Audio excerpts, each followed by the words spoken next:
Welcome back. અમદાવાદના ઉઢવમાં આરોપી અને પોલીસ વચ્ચે ફિલ્મી દ્રશ્યો સર્જાયા. અભિષેક ઉર્ફે શૂટરને પકડવા જતા ફિલ્મી દ્રશ્યો સર્જાયા. શિવમ આવાસ યોજનામાં ક્રાઇમ બ્રાન્ચ આરોપીને પકડવા ગઈ હતી.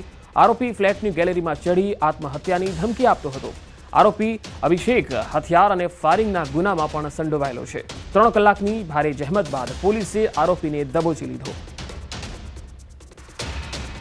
તો આરોપીએ આત્મહત્યાની ધમકી આપી હતી. તસવીરોમાં જોઈ શકાય છે કે પોલીસથી બચવા માટે આરોપી ફ્લેટની ગેલેરી પર ચડી ગયો હતો અને ત્યાંથી કૂદકો મારવાની ધમકી આપતો હતો.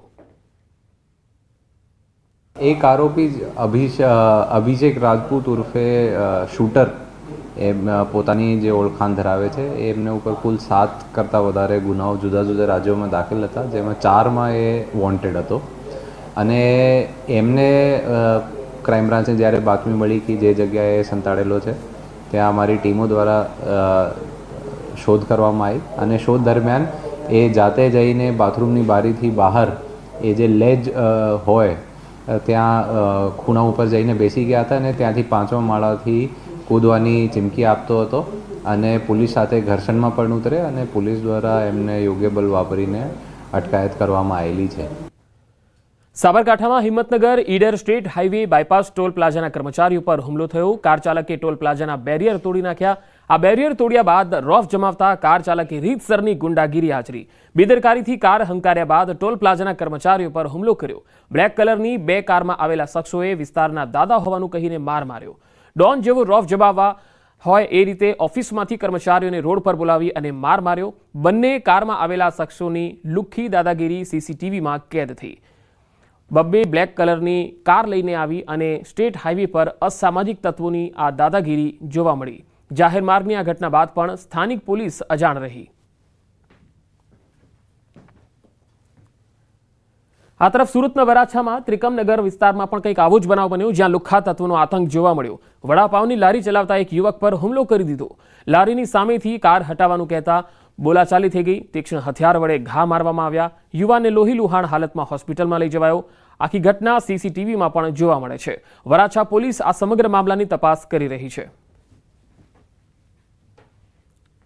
તો તીક્ષ્ણ હથિયાર વડે ઘા મારવામાં આવ્યા. એક વડાપાવની લારી ચલાવતો જે યુવક છે તેને માત્ર એટલું જ કહ્યું હતું કે કાર થોડી અલગ જગ્યાએ પાર્ક કરો અને હટાવી લેવા માટે કહ્યું. બસ આ કાર ચાલકની અંદર જે અસામાજિક તત્વો બેઠા હતા એ બહાર આવી ગયા અને હથિયાર લઈને આ જે લારી ચાલક છે તેની ઉપર તૂટી પડ્યા અને એટલો તીક્ષ્ણ હથિયારથી હુમલો કર્યો કે તેને હોસ્પિટલ લઈ જવું પડ્યું. કચ્છના ગડપાદર ગામે ખેલાયો જમીન માટે જંગ. ભુજ તાલુકાના ગડપાદર સીમમાં મારામારીની ઘટના બની. સર્વે નંબર 36 અને 90માં જમીન વિવાદને લઈને 2 પરિવારો વચ્ચે હિંસક લડાઈ થઈ. બંને પક્ષે સામસામે અસ્થિભંગ સહિત ગંભીર હુમલાની ફરિયાદ થઈ અને મારામારીનો જે વિડીયો છે એ પણ વાયરલ થઈ રહ્યો છે. તો જમીન વિવાદમાં 2 પરિવારો સામસામે બાખડ્યા હતા. હિંસક જંગ થઈ ગઈ. જર જમીન અને જોરું કજિયાના છોરું એ કહેવત અહીંયા બિલકુલ યથાર્થ દેખાઈ રહી છે. આ તરફ રાજકોટનો જાહેર માર્ગ બન્યો યુદ્ધનું મેદાન. રાજકોટ શહેરમાં જાહેર માર્ગ પર છૂટા હાથની મારામારીના દ્રશ્યો સામે આવ્યા. 150 ફૂટ રિંગ રોડ મારામારી કરતા નજરે પડ્યા.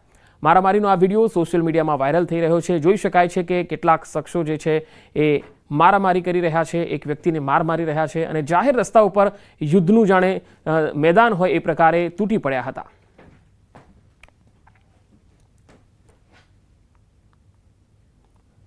સુરતના પાંડેસરા વિસ્તારમાં બૂટ ચોરીની ઘટના ચર્ચામાં આવી ગઈ. કૈલાસ ચોકડી પાસે આવેલ પંચમુખી હનુમાન મંદિરમાં બૂટ ચોરીની ઘટના બની. આ શખ્સને તમે જોઈ શકો છો કે કેવી રીતે એ મંદિરની બહાર જે લોકો બૂટ ઉતારીને દર્શન કરવા ગયા હોય તો તેના બૂટ શિફ્તપૂર્વક ત્યાંથી ચોરીને લઈ જાય છે.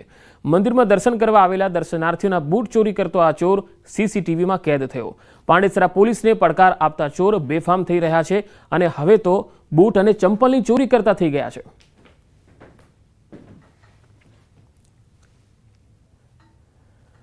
ગાંધીનગર તેમજ અમદાવાદ શહેરના મેટ્રો લાઇનની કેબલ ચોરી તેમજ મહારાષ્ટ્ર, દિલ્હી, પુણે અને ભારતભરના મેટ્રો સ્ટેશનની કેબલ ચોરી કરતી આંતરરાજ્ય ખેકડા ગેંગના કુલ 4 શખ્સોને સૌ પ્રથમવાર મુદ્દામાલ સાથે પકડી પાડ્યા.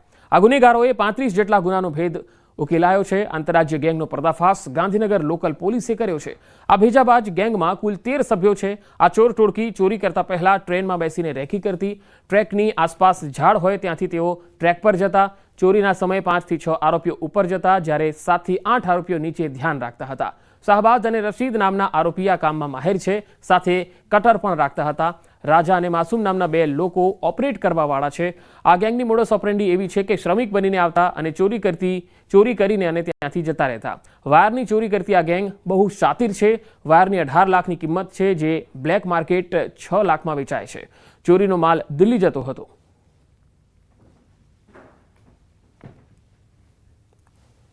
વલસાડ જિલ્લામાં જીએસટી વિભાગે સપાટો બોલાવ્યો અને 1 કરોડ રૂપિયાથી વધુની કિંમતનું દારૂ ભરેલું એક આખું કન્ટેનર પકડી પાડ્યું.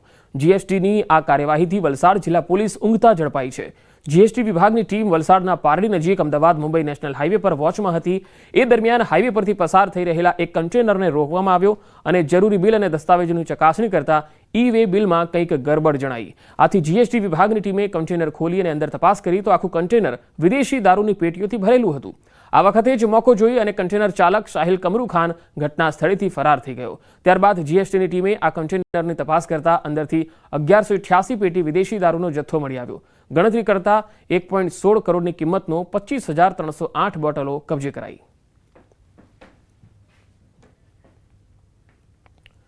કચ્છમાં સોશિયલ મીડિયા પર લોભામણી રીલ બનાવી મોંઘી પડી ગઈ. અસલ ભારતીય ચલણી નોટના બદલામાં ડબલના ભાવે બનાવટી ભારતીય ચલણી નોટો આપવાની લોભામણી રીલ્સ બનાવી હતી. એસઓજીએ લોકોને છેતરવાની કોશિશ કરનાર અબ્દુલરાક રાયમાને પકડી પાડ્યો. આરોપી ફૈઝાન મોગલ હજુ પણ ફરાર છે. તો આરોપી ફૈઝાન મોગલ છે એ ફરાર છે, જ્યારે અન્ય એક વ્યક્તિ છે જે પકડાયો છે. તેણે સોશિયલ મીડિયા ઇન્સ્ટાગ્રામ પર એવી રીલ બનાવી હતી કે કેવી રીતે તમે અસલી નોટ આપીને બદલામાં ડબલ નકલી નોટ લઈ જઈ શકો છો. તો આ બુલેટિનમાં અત્યારે આટલું જ. નમસ્કાર.